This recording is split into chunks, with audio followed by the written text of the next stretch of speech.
Hello বন্ধুরা, কেমন আছো? আশা করি তোমরা খুব ভালো আছো, আমিও ভালো আছি। তো আজকে আবারও একটা ছোটো ছোটো কিছু টিপস নিয়ে চলে এসেছি, যেটা আমাদের সময়কে বাঁচাবে, প্লাস সব সময় আমরা নিজেকে যত্ন রাখতে পারবো। চলো কিছু টিপস দেখে নিই। প্রথম টিপস আমার যেটা আছে সেটা হলো চা করতে গিয়ে আমাদের অনেক সময় চায়ের মধ্যে চিনি বেশি পড়ে যায়। যখন আমরা খেতে যাই তখন দেখি যে চিনিটা প্রচুর পড়ে গেছে, যে খাওয়া যাচ্ছে না।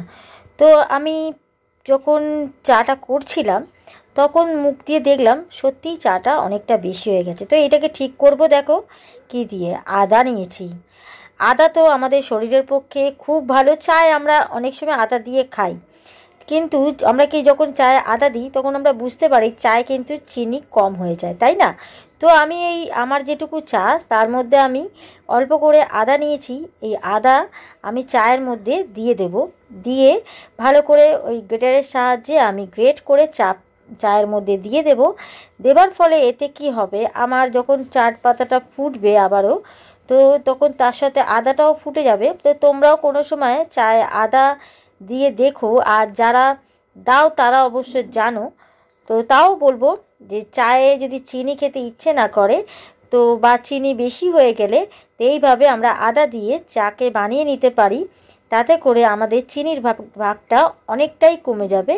তো সমস্যা হবে না। এমনকি আদাতে আমাদের শরীর ভালোও রাখে, সর্দি কাশি থেকে মুক্তও করে। তো দেখো আমি আদা দিয়ে চা বানিয়ে নিয়েছি। তো চলো তাহলে এবার সেকেন্ড টিপসে চলে যাব। সেকেন্ড টিপস হলো শাক। দেখো মেথি শাক আমার কাছে আজকে আছে 2 আঁটি। শুধু মেথি শাক কেন, আমরা যে কোনো ধরনের শাক যখন আমরা করি বা কাটি, তো তখন আমাদের বটি ছুরি এদিক ওদিক জোগাড় করতে হয়। তো আজকে বটি ছুরি ছাড়াই দেখো আমি নিয়ে নিয়েছি, বোতলের ওপর অংশটা কেটে নিয়েছি, ওপর দিকটা কেটে নিয়ে এবার এই যে কাটার দিক দিয়ে আমি কত সহজে কত তাড়াতাড়ি আমরা শাকটাকে কাটবো। তো দেখো আমরা যদি মনে করি সময় আছে একটা একটা করে কাটতে পারি, আবার যদি সময় না থাকে তাহলে অনেকগুলো করে নিয়ে ভালো করে একটু গুছিয়ে নিতে হবে। দেখো ভালো করে গুছিয়ে নিয়ে এবারে আমরা মেথি শাকটাকে ওই বোতলের সাহায্যে তো আমরা কেটে নিয়েছি। তো বন্ধুরা, বোতলের সাহায্যে কোনোদিন শাক কেটে দেখেছো? কেটে দেখো, দেখবে কত সহজে কাটা হয়ে যাচ্ছে। আর যতটা পরিমাণ তোমার ইচ্ছে হবে নিয়ে তুমি কাটতে পারো। যেরকম আমরা বটিতে ছুরিতে দিয়ে কাটি, সেরকমই এই বোতলের সাহায্যেও কিন্তু আমরা ওইভাবে কেটে নিতে পারবো। তো অনেক সময় থাকে না, বা অনেক সময় ছুরি কাঁচি বটি অসুবিধে পড়ে যায়, থাকে না। তো আমরা এইগুলো কিন্তু অনেক ধার হয়, জানো তো। তো একবার কেটে দেখো শাকটা, তো বুঝতে পারবে। যারা হোস্টেলে থাকো তাদেরও কিন্তু অনেকটা সুবিধে। বোতল তো আমরা জলের বোতল অনেক শেষ করে দিই কিনে কিনে, তো বোতলগুলো ফেলে না দিয়ে এইভাবে কাজ করো। তো দেখো আমি কেটে নিচ্ছি, সেই জন্য তোমাদের সাথে একটু কথাও বলে নিচ্ছি। দেখো পেছনের দিকটা আমি আগে কেটে নিলাম। আর এবারে দেখো কতগুলো শাক নিয়েছি, নিয়ে এবারে একটু গুছিয়ে নিতে হবে। গুছিয়ে হাতে করে একটু গুছিয়ে নিয়ে তারপরে আমরা যদি এইভাবেই ছোটো ছোটো টিপসকে মেনে নিয়ে চলি, দেখবে আমাদের কাজগুলো কিন্তু সত্যি অনেক সহজ হয়ে যায়। আর অনেকটা সময় পাওয়া যায় নিজেদের হাতে যে কাজ করার জন্যে, বা নিজেকে সময় দেওয়ার জন্যে, নিজের হাত পায়ে সময় দেওয়ার জন্যে। তো কোথাও যাবার থাকলে তো আমরা কিন্তু অনেকটা কাজ এইভাবে করে নিলে আমাদের নিজেদেরকে টাইম দিতে বা সুবিধে হয়, তাই না? তো এইভাবেই দেখো কত শাক আমি কেটে নিচ্ছি। আমি যার জন্য একটু বড় করেই দেখালাম যে আমি পুরো শাকটা কেটেছি, তোমাদের পুরো শাকটাই আমি দেখিয়ে দিয়েছি।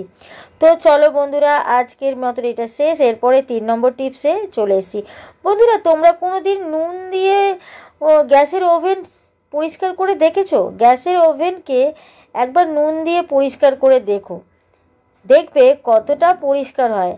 সাবান সার্ফে কিচ্ছু লাগবে না, কোনো লিকুইডও লাগবে না এই গ্যাসের ওভেনকে পরিষ্কার করতে। তো দেখো আমি কি নিয়েছি, এর মধ্যে কি দিয়েছি, না আমি সার্ফ ব্যবহার করেছি, না লিকুইড, না সাবান। তো সাবান সার্ফ ছাড়াই আমি ওভেনটা পরিষ্কার করব। তো দেখো আমার ওভেনটার অবস্থা, রান্না করেছি, পরিষ্কার করা দরকার তা দেখিয়ে দিলাম তোমাদের। এই দেখো, এটা কিন্তু নুন আছে, ঠিক আছে। আমার একটু ভুল হয়েছে, নুনের ডিব্বাটা দেখিয়ে দিলে তোমাদের ভালো হতো। তো যাই হোক, আমি তো ভুলে গেছি, আর কি করা যাবে, তো ওই জন্য মুখে বলছি। তো দেখো, আমি সব নুন দিয়ে দিলাম যতটা মানে নুনের দরকার, বেশি বেশি করে নুন দিতে হবে একটু। তো এইটা এমন একটা মানে টিপস, তোমরা করে দেখবে কতটা তাড়াতাড়ি কাজ তোমাদের হয়ে যাবে, বেশি ঝামেলা পোয়াতে হবে না। তো দেখো, এর মধ্যে আরেকটা জিনিস আমি দেব, যেটা হলো কলগেট। তো আমি দিচ্ছি পেপসোডেন্ট, যাদের কাছে কলগেট থাকবে তারা কলগেট দেবে। দিয়ে দেখো, কলগেট একটু ওই নুনের উপরে সব জায়গায় আমি একটু একটু করে ছড়িয়ে দেব, যে যাতে সব জায়গায় লাগতে পারে, এরকম দিতে হবে। যেহেতু অত বড় ওভেনটা একটুখানি দিলে তো হবে না, তো একটু দিতে লাগবে অল্প। তো যাই হোক, আমি চারিদিকে অল্প অল্প করে দিয়ে দিয়েছি। দেওয়ার পরে একটু জল দিয়ে দিচ্ছি। দেখো, এবারে তোমরা দেখবে আমি হাতের সাহায্যেই কতটা পরিষ্কার করে ফেলি। তারপরে যেটা নেব, তোমাদের ইচ্ছে হলে নিতে পারো, না ইচ্ছে হলে নিতে পারো না। মানে যদি স্কচব্রাইট থাকে তোমরা নিয়ে কাজ করতে পারো, বা আর একটা জিনিস যেটা অনেক সময় আমাদের ঘরে থাকেই, আমরা এনে রাখি, এমনিই পড়ে থাকে। তো দেখো, আমি হাত দিয়ে এইটা গ্যাসের এটাকে পরিষ্কার করছি। তো হাত দিয়েই কিন্তু কতটা পরিষ্কার হয়। আমি কিন্তু এক ফোঁটা সার্ফে নিইনি, না কোনো লিকুইড নিয়েছি। দেখো, হাতের সাহায্যেই কতটা পরিষ্কার হয়ে গেছে। আর যেটুকু নোংরা আছে ওইটা আমি একটু ব্রাশ দিয়ে আমি মেজে দেবো, তো ঠিক হয়ে যাবে। তো আমি ওই জন্যে এগুলোকে, ওভেনের কভারগুলোকে আমি জাস্ট একটুখানি হাত দিয়ে বুলিয়ে দিচ্ছি। তো দেখো, এবারে ওভেনটাকে দেখো আমি পুরো হাত দিয়ে বুলিয়ে চারিদিকে করে দিচ্ছি, যাতে ওইটা পরিষ্কার হয়ে যায়। কিছুটা হাত দিয়ে করে দিলে অনেকটা উঠে যাচ্ছে দেখলাম। দেখো, নুন যেরকম স্ক্রাবিং করতে গেলে অনেক সময় আমরা মুখে দিই, দাঁতে দিই নুন, তাই না? তো সেরকমই আজকে ওভেনে নুন দিচ্ছি। এই দেখো, আমি যেটা দিলাম এটা দেখলে, এটা হলো আমাদের ওষুধের যেটা রাংতাগুলো থাকে, ওষুধের রাংতা দিয়ে আমি এটাকে ঘষে নেব। ওষুধের রাংতা দেখো অনেকটা ধার থাকে, তো ওষুধের রাংতা আমার ঘরে ছিল, তো আমি ওষুধের রাংতাটা দিয়েই পরিষ্কার করছি। তো কি সুন্দর পরিষ্কার হয়েছে। আমি সত্যি বলছি বন্ধুরা, এক ফোঁটা সার্ফে দিইনি, না কোনো লিকুইড দিয়েছি। এটা জাস্ট আমার কিন্তু নুন আর পেপসোডেন্টের কামাল, মানে মাজনের কামাল। তো তোমরাও মাজন আর নুন দিয়ে একবার ওভেন পরিষ্কার করে দেখবে কতটা পরিষ্কার হয়। তো আমি দেখো, সত্যি বলছি, কোনো মিথ্যে কথা বলে তোমাদেরকে আমি টিপস দিই না। যেটা আমি নিজস্ব করি সেটাই আমি করি। তো চলো বন্ধুরা, আজকের পরের টিপসে যাব, তার আগে এইটা আগে পরিষ্কার করে তোমাদের দিই। যেটা ওভেনের এটা রয়েছে, ঢাকনাটা রয়েছে না, ওই কি বলের নাম ভুলে গেছি।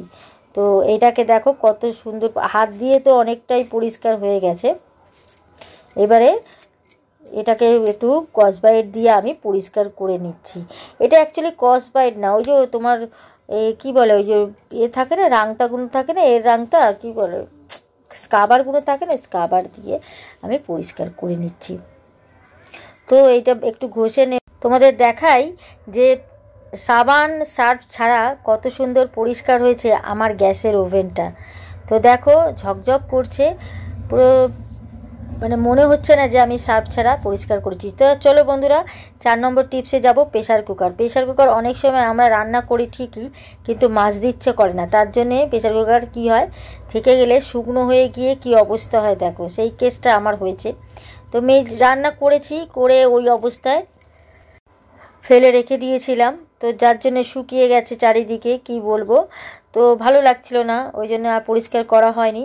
তো আজকে করব। প্রথমে যেটা নিয়ে নিয়েছি, চা পাতা। সকালে চা খেয়েছি, সেই চা পাতা তো রয়েছেই। তো তার সাথে নিয়ে নিয়েছি কি জানো, ওই পেপসোডেন্ট, মানে কলগেট।